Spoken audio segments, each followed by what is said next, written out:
Hi, welcome back to a brand new video of the Targeted Individual Program, Targeted Experience. So I forgot to mention on my way over here yesterday, because I stayed over last night, that the kids were home yesterday, right? Ethan, who has summer school in which he needs to attend, all right?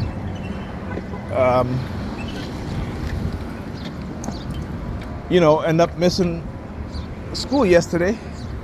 And I had to tell Pam, I said, listen, she was like, well, the fact is that she woke up late. She woke up late, right? And on top of that, the night before after I left, Alyssa fell asleep because she was tired from the boys and girls. She has swimming. And so she usually, the days that she has swimming, she comes home and she eats and then she goes to bed because she's so tired. So she woke up around 3 o'clock in the morning. Okay? Ethan, instead of going to bed like I asked him to before I left, he stayed up till after 11. So he didn't get enough sleep. And of course, Pam, she got home and just was knocked out. Actually, when I left that night, she was still up. She was still up. But it's like even when I decided to stay to help her out in the morning, this morning, because again, I didn't want Ethan missing another day of school. She's like, she's in bed, sleeping, right? She went to bed early last night. I went and I had asked her, could she make up her bed? Because she had makeup stuff all over her bed. And of course she didn't do that. When I was ready to go to bed, I had to sleep on the couch. Again, hard couch to hurt my back. So I was like, well, okay, whatever. Well, I'm going home tonight. And again, this is what I always have to deal with her, even when we were in a relationship together. The fact that when it comes to bedtime, I have to always wait on her until she's ready to clean up her bed and make up her bed. And I said to her, how about starting with one thing? Start with your bed. How about keeping your bed clean? Before you leave for work, all the makeup that you have on your bed, how about putting them away, putting them back, When you do laundry and you fold up your clothes, how about putting your clothes away instead of leaving them on your bed? Because it piles up.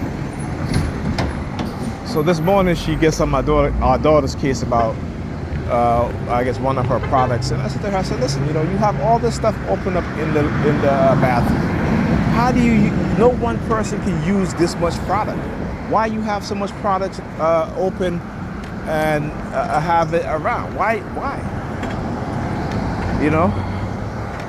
But of course, I can't tell her anything, and she doesn't want to hear anything.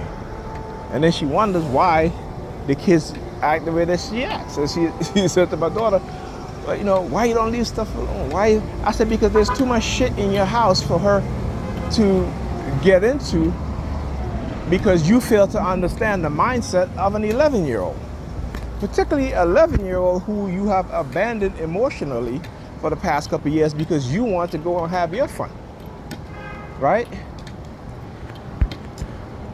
So I sent her a video about emotional abandonment and neglect and what the ramification that it has on children.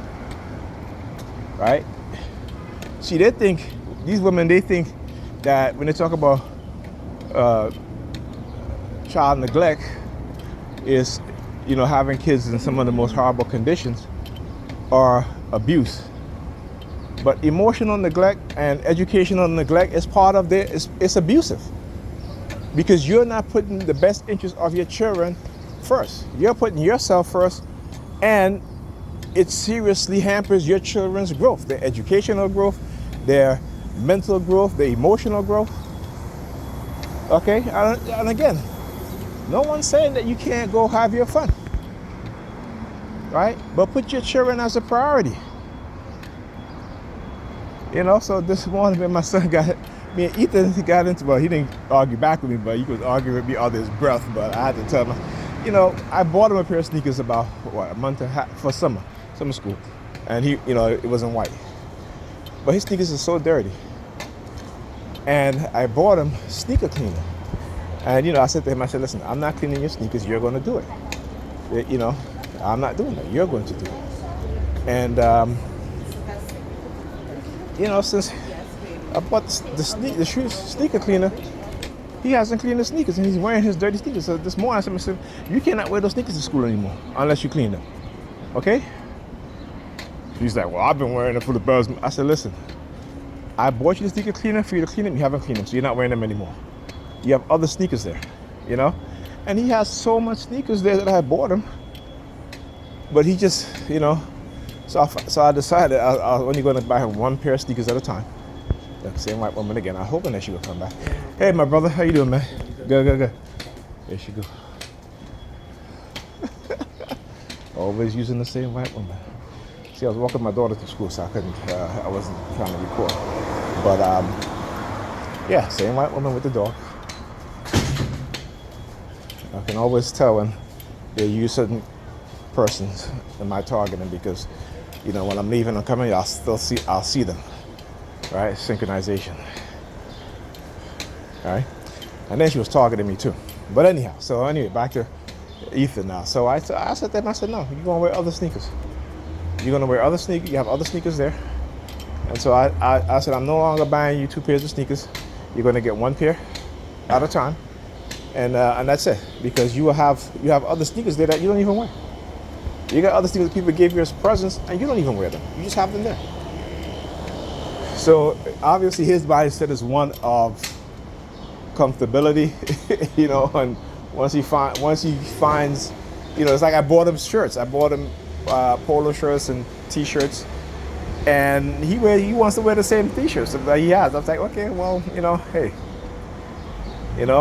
but I understand the way his mindset is because again, he's around his mother's apartment. There's so much junk, and I told her this morning, I said, you have to clean up this place. You have to clean up this place. All right.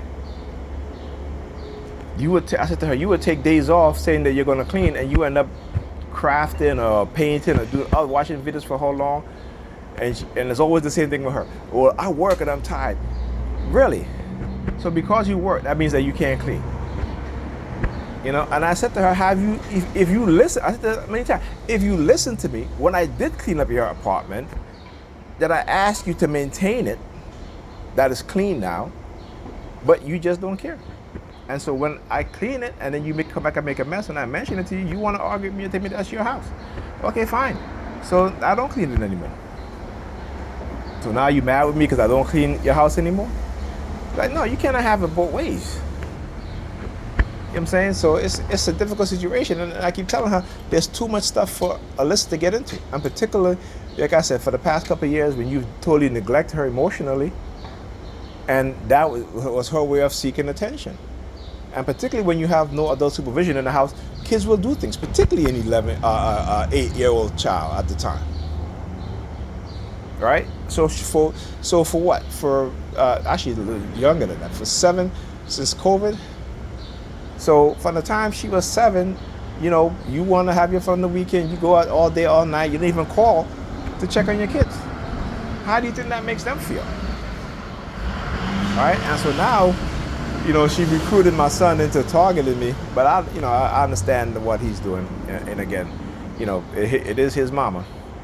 And I said, this is the mindset of, and I guess I have to talk to her. She came in the house yesterday, and she was like, I see 2 boys and 1 girl. And I didn't say anything to her, but when I get upstairs, I'm going to have to talk to her about that because I'm not tolerating shit like that. That's totally disrespectful. I'm not doing it with her. Anyhow, talk to you guys in the next video.